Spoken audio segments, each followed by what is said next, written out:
I don't know how hot it is where you are, but here in the desert, it is frickin' hot. Now, it would be smart for someone who's doing a cooking channel to do recipes in this kind of heat, such as, I don't know, limoncello soaked watermelon or margarita shrimp ceviche, which those are coming up next week. Hit that subscribe button to add them to your list. But no, this chef decided to double down on the crazy. Instead, we are focusing on all things hot sauce, but not your normal way of using hot sauce. So stay tuned as I show you guys two very interesting ways to use your favorite hot sauce. So grab yourself a drink of something nice and cold, crank up even more heat, and let's get cooking. So for today's video, I'm actually using hot sauces that I bought from the website of a fellow YouTuber who has an amazing show on here called Hot Ones. If you guys haven't seen yet, it's a wonderful show. And no, I'm not being sponsored to do this. I just love their show. And I love their hot sauces too. They have a wide variety on there. So for our first recipe, we're going to take our standard mac and cheese and kick it up a notch by adding in a very special hot sauce. Now, mac and cheese is brought to you by Bechamel, the mother sauce that makes all your creamy, cheesy dishes possible. For my mac and cheese, I actually like to use a blend of two different cheeses. One, white cheddar for the flavor, but because white cheddar doesn't exactly like to melt the best, I'm actually doing half of that and half of gruyere. Gruyere has a bit more mild of a flavor. It's kind of a neutral cheese. It's a little sweet, little nutty, but the best thing about it is that it is wonderful for melting. So to get us started, you're going to need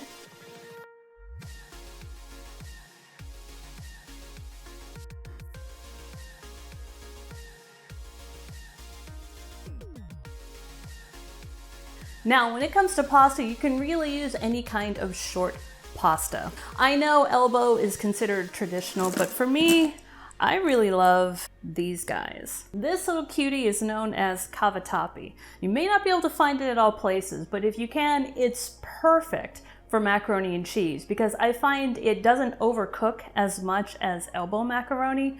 Plus, it really likes to kind of bind together like a helix for when you're doing a nice big tub of macaroni and cheese. Now, same as we do for any kind of pasta, we're gonna wanna make sure we heavily salt the water. A good small handful, just till it starts to taste like the sea. Now, we're gonna put this on the stove, and once this starts boiling, we're gonna add our pasta. Be sure to drain your pasta at about 2 minutes before what the box says, because we want this very al dente, because our pasta is gonna finish cooking in our cheese sauce. So what makes a creamy and a cheesy sauce possible is actually due to what's known as the roux. And what a roux is, it's very simple. It's just equal parts butter and flour. Now, the butter is a friend that knows everyone in the party, and they're gonna be the ones to kind of introduce the flour to the milk and the cheese in a way that doesn't result in a huge lumpy mess. And the flour is gonna thicken the milk, and the cheese is gonna make it cheesy. But this will give us a nice, creamy, thick sauce. Now, when you're making your roux, this is the best time to be able to incorporate spices, such as our harissa paste. Now, can we take a moment and talk about how wonderful this stuff is? I don't mean this specifically, I'm talking about harissa. Now, if you've never had harissa, it is the best thing to happen to any tomato dish. Harissa is a blend of spices and peppers normally found in North Africa. And I'll tell you what, this stuff is also amazing when it comes to egg dishes, especially our Eggs Benedict recipe, which you can find up there. So you can happen to get your hands on this, I highly recommend adding it to that Eggs Benedict dish. So back to our roux, let's melt the butter and the flour. On a medium heat, we're actually going to quote unquote cook the flour and butter until it's about light blonde. What this is doing is it's cooking out that raw cereal flavor and prepping the flour to begin to mix with the milk. Now, once our roux is ready, we're gonna add our harissa paste. Now, in a separate pot, we're going to warm the milk and our half and half, so that way we don't add cold milk to a hot roux. That's actually gonna make it lumpy. So we slowly add the milk to the roux and stir until it's completely blended. Now we're gonna bring this mix to a boil on medium-high heat just until it starts to thicken. Turn the heat down to low, and this is where we add the cheese. Now doing this on low keeps the sauce from splitting, which is what happens when a sauce with fat and solids gets too hot, which causes the fat to break loose and separate from the sauce. It makes it an ugly mess. And here we have our beautiful cheese sauce.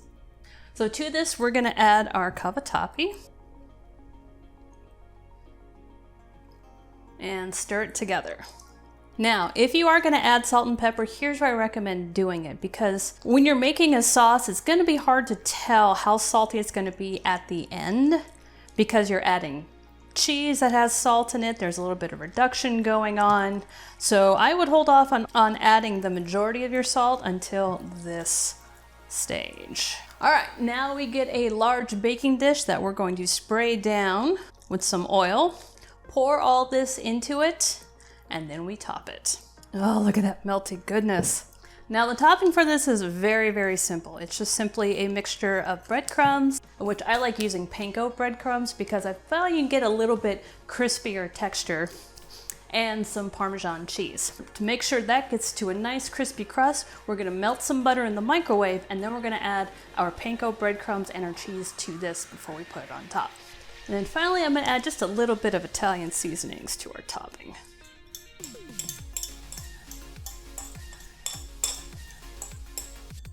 Okay, then we're gonna throw this into a 350-degree oven for 30 minutes. So adding hot sauce to macaroni cheese, trust me, it's nothing new. But this is going to turn it on its head a little bit. And the reason why I like using harissa for the macaroni and cheese is because not only is it going to give it the spiciness, but it's also going to give it a smoky savoriness, which will help cut through the richness of the cheese and the sauce and the pasta. So we're not done giving hot sauce a chance to shine. Now there's a huge fad going around, I'm sure some of you guys have heard about it, which is hot honey. You'll see pictures of people putting it on everything from toast to pizza, but I know one place where it absolutely belongs, and that's on cornbread. But we're not gonna do just the standard hot honey. We're going to make a hot honey butter. Now, cornbread is perhaps one of the easiest of the breads to make, and most recipes don't even require you to use fresh corn. But you know what? We're going to put that into our recipe today because I find it gives it a little pop of sweetness. Plus, I've got a very cool trick to show you guys on how to easily remove corn from the cob. So anyone who's tried to cut corn off the cob before is well aware of the scourge that is kernels flying everywhere like shrapnel.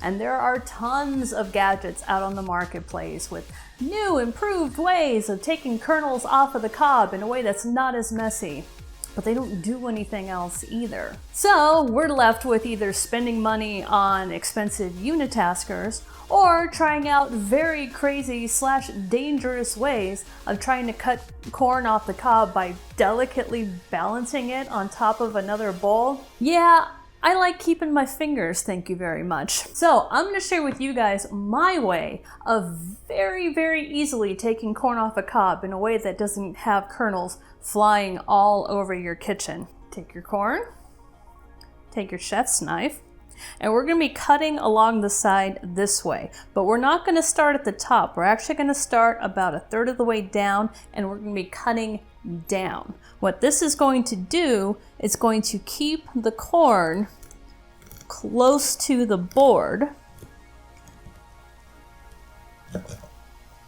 which will minimize shrapnel, and it's going to allow us to see where the heart of the cob is, so that way we can take our knife and keep it close to that center to get off as much corn as possible. See, look at that, corn not flying everywhere. Didn't require 2 bowls that I don't have to clean.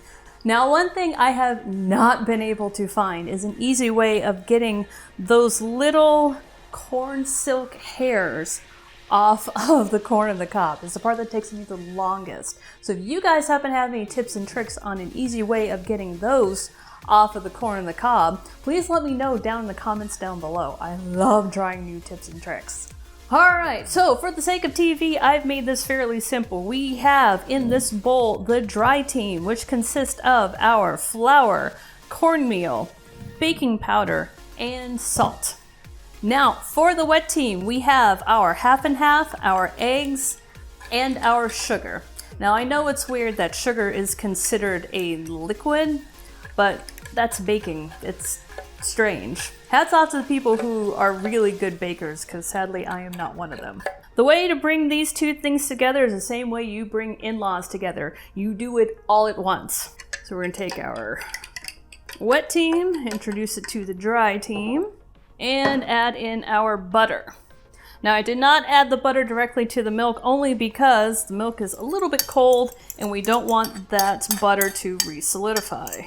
And then we want to mix this just till it comes together and then no more, because cornbread will wind up really, really tough if you overbeat it.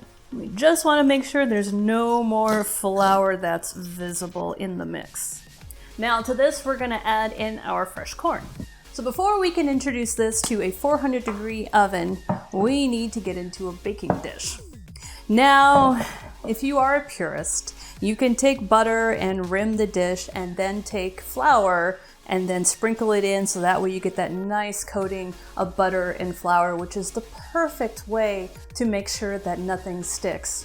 I don't have an hour, so we're gonna use this because I'm lazy. I am not sponsored, if I have to bake, I need the stuff. So what this is your basic spray oil with flour included. Trust me, this is prettier than what I could do on my own. All right, we're gonna take our cornbread mix and just pour that on in, which would look so much prettier if there weren't pieces of corn. Trust me, I understand. But it's gonna taste amazing. And we're gonna pop this into our 400-degree oven for about 25 or 30 minutes, just until a toothpick goes in and comes out clean. Now, for our hot honey butter, we can actually just mix the hot honey together with the butter, or you can use your own homemade hot honey. Completely up to you. If you like to live a little bit on the wild side, kind of like I do, here's an interesting twist. On there, they do have other sauces that are a bit more fruit forward, like this Blackberry Hibiscus hot sauce. So to turn this into a beautiful butter, do a 1-to-1 butter to honey mix, and then add in just enough of this until it gets to the nice spiciness that you desire. But we're gonna go the standard for this. So we're gonna take our spicy honey. So we're gonna go for about a 1-to-1 mix on this. Maybe a little bit less on the honey because this stuff's pretty spicy. If you like that kind of heat, more power to ya. Now I'm just eyeballing this, so we're gonna start off with a bit. Take our spatula. And since this has been sitting out in the desert heat and hasn't evaporated yet, it should be nice and ready to blend together. We're gonna switch on over to a whisk just to finish out that texture.